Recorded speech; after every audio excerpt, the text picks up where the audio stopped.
நடிகர் அஜித் நடிப்பு ரேஸ் அப்படின்ட்டு கலக்கிட்டு இருக்காரு. சமீபத்தில் ராஷ்டிரபதி பவனில் குடியரசுத் தலைவர் திரௌபதி முர்மு கிட்ட இருந்து பத்மபூஷன் விருதை பெற்றிருந்தார் நடிகர் அஜித். விருது பெறும் தருணத்தில் நடிகர் ஷாலினி மற்றும் அஜித்தின் குழந்தைகள் நிகழ்ச்சியோடு கைத்தட்டிய அந்த வீடியோ சோஷியல் மீடியாவில் வைரலானது.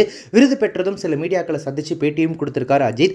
நீண்ட இடைவெளிக்கு பிறகு ரேஸ் வேலையில் வெளிநாட்டு ஊடகங்களுக்கு பேட்டி கொடுத்திருந்தார் அஜித். அதுக்கப்புறமா எப்போதுமே மீடியா வெளிச்சத்திலிருந்து ஒதுங்கியே இருந்த அவர் தற்போது இந்திய ஊடகங்கள் சிலவற்றுக்கும் பேட்டி கொடுத்திருக்காரு. அவர் அங்கு பேசிய விஷயங்கள் பலவும் இணையத்தில் வைரலாகிட்டு வந்துட்டு இருக்கு.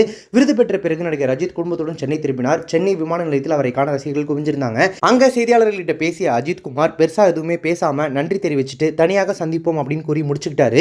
இதன் மூலமா அவர் இன்னொரு பிரஸ் மீட்டோ அல்லது ஒரு ரிப்போர்ட்டர்ஸ் மீட்டோ வைக்க போறாரு, செய்தியாளர்களை இங்க தனியாக சந்திக்க போறாரு அப்படின்றது தெளிவா தெரியுது. இவரை தொடர்ந்து இவரின் மனைவியும் நடிகையுமான ஷாலினி செய்தியாளர்களிட்ட பேசையில ரொம்ப மகிழ்ச்சியா இருக்கு, இது நல்ல அனுபவமாக இருந்தது, ராஷ்டிரபதி பவனில் அஜித் சார் விருது பெற்றதை பார்க்கும்போது ரொம்பவே மகிழ்ச்சியாக இருந்தது, பெருமையான தருணம் இது அப்படின்னு சொல்லி அவங்களும் தன்னுடைய ஸ்பீச்சை ரொம்ப சிம்பிளா முடிச்சுக்கிட்டாங்க. இவை எல்லாம வேறொரு இந்திய ஊடகத்துக்கு அஜித்குமார் அவர்கள் கொடுத்த பேட்டியில் ஷாலினி நிறைய தியாகங்கள் செஞ்சிருக்காங்க. அவங்க அப்பவே ரொம்ப பிரபலமான நடிகர், அப்பவே அவங்களுக்கு ரசிகர்கள் மத்தியில் நல்ல ரீச் இருந்துச்சு.